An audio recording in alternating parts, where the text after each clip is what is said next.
The timing couldn't be worse as the WNBA recently approved a 98% strike vote. The league's seasoned voices are out there disparaging new fans and behaving as though development is the enemy, while Caitlin Clark is actually pleading with everyone to find common ground and maintain the momentum. I'm done being courteous about this. WNBPA has got full power on calling a strike. Authorization from the WNBA players. WNBPA statement regarding strike authorization vote. They had a vote, all right? The players had a vote, and they said basically that the WNBPA can literally call a strike whenever they feel it's necessary. A. The current state of women's basketball is sabotage rather than just drama. And I'm going to reveal to you who is actually murdering the golden goose while feigning to save it. I'll paint you a picture. The WNBA recently had its greatest year ever in December 2025. Record viewership, sold-out stadiums, and unprecedented corporate sponsorship of the league. Training camp for Team USA just concluded with nothing but good sentiments. Angel Reese, Paige Buckers, and Caitlin Clark all appear amazing on the same court. There has never been a more promising future. Subsequently, Sue Bird and Megan Rapinoe release an explosive podcast clip. Not because it is perceptive, not because it inspires the game ahead, but because they were patronizing to the millions of new fans who essentially saved their league during the entire segment. This is what actually took place. For a podcast episode, Sue Bird, Megan Rapinoe, and special guest Katie Nolan got together. They discussed the WNBA's growing pains. Excellent, relevant subject. However, they had to make a decision. To promote their show, they took a clip of the most heated portion of the exchange and shared it on Twitter. This was not taken out of context. This was the situation. Their goal was for this take to get viral. I don't know why we're still bringing up a toxic fan base. I thought it was so condescending to say that so many fans are just latching on to Caitlin Clark for reasons other than the basketball. And that is something that we just continue to see. And it was also crazy because Katie Nolan at the end of this whole bit, she was like, yeah, I don't really watch that many games, but I'm keeping tabs on it. And it's like, that's the reason you had the take that you did. The reason that you had the take that you did is because you're not watching the games. You're not watching what's going on. You're not going to the games. And you clearly said that. You said, I'm a casual fan. I don't really watch the games, but I keep tabs on what's going on. What was the opinion? For reasons unrelated to basketball, the new WNBA fans are simply falling in love with Caitlin Clark. That these supporters are poisonous and that they are disparaging every player who came before Caitlin right away. The worst part is that Katie Nolan acknowledges on camera that she doesn't even watch the games. She claims to be casual and merely observes events. Single out, once again, like I said, in 2025, to target a group of fans felt like was very condescending. There was another point in the podcast where Sue Bird said that all of these new fans that came here, they immediately said that all of the players who came before Caitlin were trash, and that's just not true. A. Give that some thought. Someone who doesn't follow women's basketball is claiming that those who go up at 2 in the morning in Germany to watch Indiana Fever games aren't true fans. The folks who increased attendance by 300% are being lectured by someone who cannot name half of the starting lineups on why they are watching incorrectly. I also feel so bad for Caitlin Clark because she's gotten to the level of popularity where people have just dehumanized her. The boldness is astounding, and it just gets worse. Because this is what no one is discussing. The executive committee of the WNBA Players Association just received complete authority to declare a strike whenever they so want. The vote was cast by 93% of the players. 98% of respondents replied, yes. Just 2% resisted. And I'd wager cash that 2% included Caitlin Clark. Why? Because she is the only one who expresses what everyone ought to be thinking in public. Next year, we have to play. We must maintain this momentum. Both parties must make concessions. It is necessary for both parties to feel heard. Deals operate in this manner. Even when you don't obtain all you want, you still have enough to keep going. However, it seems that some people find that to be too rational. Rather, we're granting a union that moves amusingly online permission to go on strike. And when I say it's humorous, I'm being kind. 4 months, the WNBPA's social media pages have been disorganized. They are petty and divisive, and they now have the power to cancel an entire season if they feel disrespected. Do you know what that means? just as the league is at last receiving widespread attention. At the exact moment when casual sports fans are paying attention. Yes.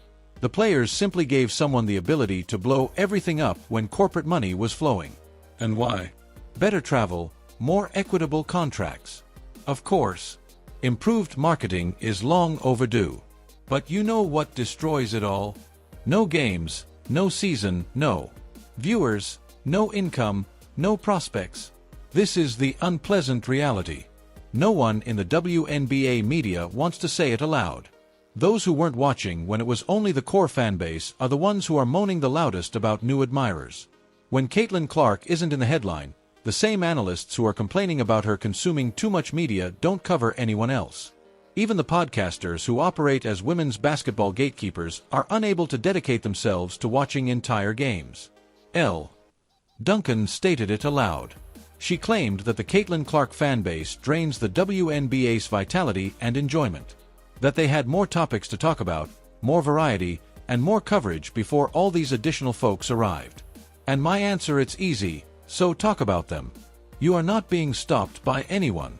Talk about A'ja Wilson's MVP season if you want to. Do it if you want to draw attention to Breanna Stewart's superiority. The stage is yours if you wish to present Sabrina Ionescu with flowers. Here's the issue though. Views are not received by those segments. They don't become viral. These media figures are aware of it. They thus choose the only action that is effective. They discuss Caitlin Clark.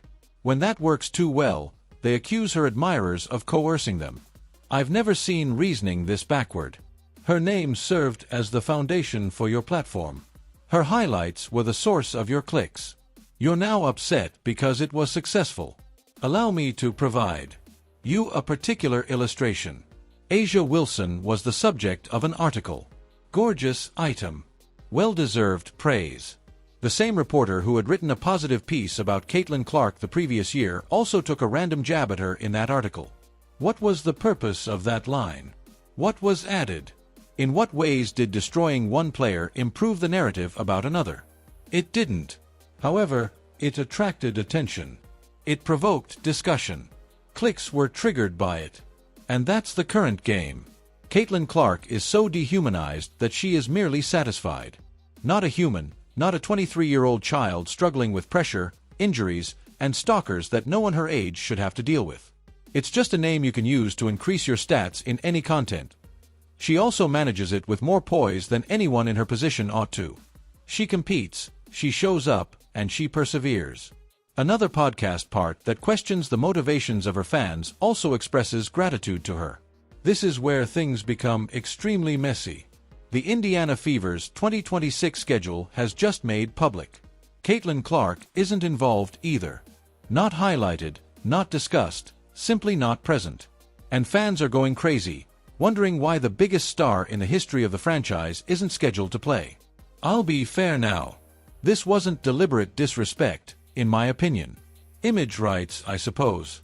Most likely, her team did not approve. She might not have wanted to participate. Perhaps there is a conflict in marketing. I don't understand. However, people's quick assumption that it's shade tells you everything about the current state of the conversation. Even a calendar turns into a conspiracy because fans are so accustomed to seeing Caitlin Clark treated disrespectfully. That is unhealthy. That's not typical. Furthermore, it is not sustainable. Because this is what comes next. Like a loaded rifle, the strike permission is sitting there. The negotiations take a long time. Tensions increase. Someone in that executive committee eventually thinks they've had enough. They refer to it as a strike. Everyone's hard-earned momentum vanishes when the season is postponed or canceled. Casual admirers who had recently been interested in women's basketball has vanished. Corporate sponsors who were at last paying attention to the league would withdraw their funds in a way that will make your head spin. Finally, mainstream media coverage returned to specialized publications and ardent blogs. Everything returns to 2023 levels, possibly even worse. The players who wanted to play will be the ones who suffer the most, which is the saddest part. Those who believed that this was their opportunity to succeed. The rookies were going to have their chance. The actors who at last got an audience. Because some veterans were unable to let go of their grievances long enough to benefit from achievement, they were all collateral damage. I want to make something clear. The empowerment of players is important. Fair contracts matter. Better. The terms of employment cannot be negotiated. I have nothing against the UN. I'm not against players. However, I oppose foolishness. Furthermore, it would be foolish to authorize a strike at this time given the momentum. You know what's equally foolish?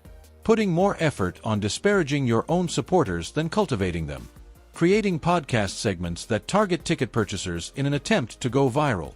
Writing stories that disparage the player that sold out your stadia. Everything is very outdated. The fact that everyone is aware of it is the worst part. Even those who engage in it are aware that it is wrong. However, because anger motivates involvement, they still do it. Tearing someone down is easier than building, and controversy generates clicks. Something is wrong. This is my challenge to the WNBA media, including the writers, podcasters, and analysts who say they adore this game. Show it. Show me that you can generate views while discussing basketball without bringing up Caitlin Clark every 5 seconds. Demonstrate to me that you can elevate other players without undermining anyone. I don't believe you right now, so show me that you truly watch the games you're so enthusiastic about protecting. You seem like tourists in your own right. I believe you are utilizing women's basketball as a platform for your personal social criticism and hot takes. Additionally, I believe that you are doing more harm than good. The pendulum is in motion. People have had enough of arguments made in poor faith. They're sick of hearing that they're viewing incorrectly, they're sick of experts who don't observe and analysts who don't evaluate. They are looking for high-quality information regarding the game itself, including player development, strategy, breakdowns, and important stories. And someone else will supply that if you are unable to. The media operates in this manner. The audience gets what they're looking for. Additionally, they are currently discovering it outside of the conventional WNBA media bubble. This is where we are, then. Authorization to strike is locked in. Drama from podcasts continues to reverberate. Training camp for Team USA.